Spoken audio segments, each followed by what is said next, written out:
வணக்கம். Top headlines. நீதிபதிகள் மனசாட்சி, பதவி பிரமாணம் சட்டத்திற்கு உண்மையாக இருக்க வேண்டும். சுப்ரீம் கோர்ட் தலைமை நீதிபதி அறிவுரை. உத்தவ் ராஜ் தாக்கரேவை ஒன்று சேர்த்ததற்காக பால் தாக்கரே என்னை ஆசீர்வதிப்பார். பட்னாவிஸ் பதிலடி.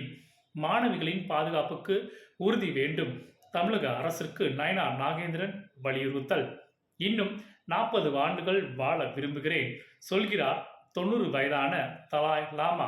நிலக்கரி சுரங்கம் இடிந்து விழுந்தது. ஜார்க்கண்டில் 4 பேர் பலி. மீட்பு பணி தீவிரம்.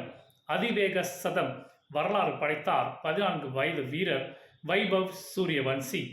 பாங்காங் விமானத்தில் தொழில்நுட்ப கோளாறு. பயணிகள் 130 பேர் அவதி.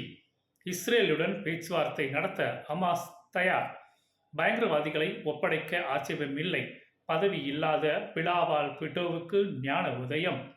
கன்னடம் குறித்து கருத்து தெரிவிக்க கமலுக்கு நீதிமன்றம் தடை.